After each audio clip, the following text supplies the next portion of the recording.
जय Shri Shyam everyone, this is your educator Sakshi Dua welcomes you to class 12 grooming education.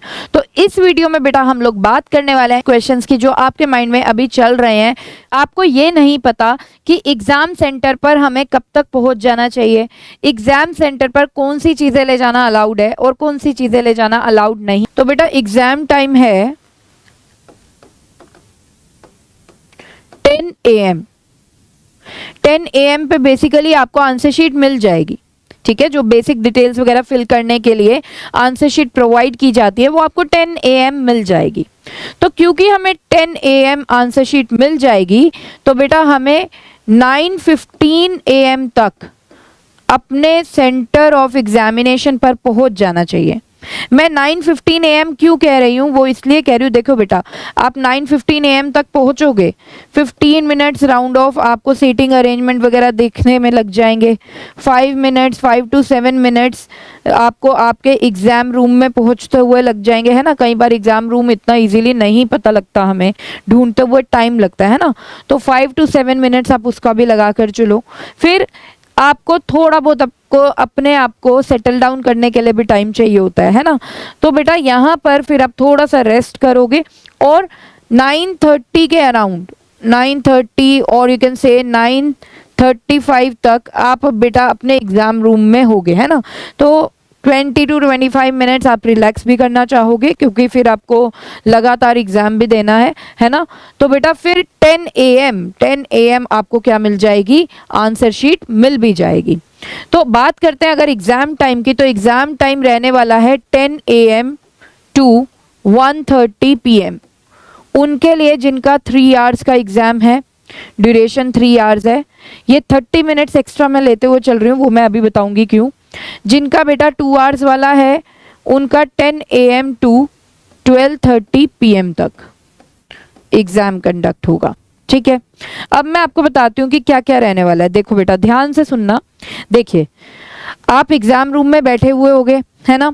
सबसे पहले जो टीचर है वो आपको आंसर शीट्स देना शुरू कर देगी। कितने बजे आपको आपकी आंसर शीट मिलेगी, 10 AM, ठीक है। 10 AM आपको आंसर शीट मिलेगी। आपको उसमें 15 मिनट्स का टाइम दिया जाएगा कि आंसर शीट में आप बेसिक डिटेल्स फिल करोगे। आपको क्वेश्चन पेपर नहीं दिया अभी टीचर ने, क्या दिया है, सिर्फ आंसर शीट। पहले सिर्फ आंसर शीट मिलेगी, साथ में 15 मिनट्स का टाइम मिलेगा आपको to fill in the details that is required in the answer sheet. आपका name, roll number, father's name, right. तो ये सब, क्लास क्या है, सब्जेक्ट क्या है, तो ये सब फिल करने के लिए आपको 15 मिनट्स दिए जाएंगे। यानी कि 10 to 10:15 AM आपको आंसर शीट के लिए फिल करने के लिए टाइम दिया गया है, ठीक है। दूसरा बेटा अब 10:15 पर आपको क्वेश्चन पेपर दे दिया जाएगा। क्वेश्चन पेपर दिया जाएगा और 15 minutes question paper read out करने का टाइम आपको दिया जाएगा। 15 मिनट्स तक आप अपने क्वेश्चन पेपर को रीड आउट कर सकते हो। अभी आप राइटिंग स्टार्ट नहीं कर सकते हो। सिर्फ ये जो 15 मिनट्स दिए गए हैं ये सिर्फ रीडिंग टाइम है। You can read the question paper but you can not right anything in the answer sheet. Answer sheet में आंसर्स नहीं लिख सकते हो, सिर्फ क्वेश्चन पेपर रीड कर सकते हो। तो 15 मिनट्स का जो टाइम आपको दिया जाएगा वो क्वेश्चन पेपर पढ़ने का दिया जाएगा, जो कि होगा 10:15 to 10:30 AM, ठीक है। फिर बेटा उसके बाद आपका राइटिंग टाइम स्टार्ट हो जाएगा 10:30 AM पर, ठीक है। 10:30 AM पर commencement of exam, writing time starts. Writing time आपका स्टार्ट हो जाएगा 10:30 AM पर। और जिनका 3 आवर्स का एग्जाम है उन्हें 3 आवर्स तक का राइटिंग टाइम मिलेगा, जिनका 2 आवर्स का है उन्हें 2 आवर्स का राइटिंग टाइम मिलेगा, ठीक है। तो 10:30 AM to 1:30 PM 3 आवर्स वालों का टाइम रहेगा और 10:30 AM to 12:30 PM उनका टाइम होगा जो बेटा 2 आवर्स का एग्जाम देंगे, ठीक है। और एग्जाम आपका खत्म हो जाएगा 1:30 PM और फिर आप अपनी आंसर शीट सबमिट करके टीचर को बाहर आ सकते हो अपने एग्जामिनेशन सेंटर से, ठीक है।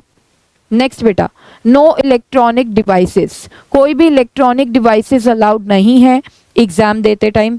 लाइक डिजिटल वॉच आपको नहीं पहनकर जानी है, कैलकुलेटर्स अलाउड नहीं है। नेक्स्ट ट्रांसपेरेंट वाटर बोतल एंड पाउच। जो भी आप पाउच कैरी कर रहे हैं जिसमें आप अपना पेन, पेंसिल और जो भी है इरेजर्स, शार्पनर वगैरह जो भी आप रखना चाह रहे हैं वो जो पाउच है बेटा वो भी ट्रांसपेरेंट होना चाहिए, ठीक है। और वाटर बोतल भी आपकी ट्रांसपेरेंट होनी चाहिए। प्रॉपर स्कूल यूनिफॉर्म में आप जाएंगे आपके एग्जाम सेंटर पर, तो आपकी जो स्कूल यूनिफॉर्म है वो भी बहुत अच्छे से होनी चाहिए, ठीक है। तो यहाँ पर गाइज आई होप कि आपको समझ में आया होगा कि कौन से रूल्स आपको फॉलो करने हैं फॉर योर एग्जामिनेशन। तो यहाँ पर सेशन को एंड करने की इजाज़त चाहती हूँ। All the best for your exams. जय श्री श्याम।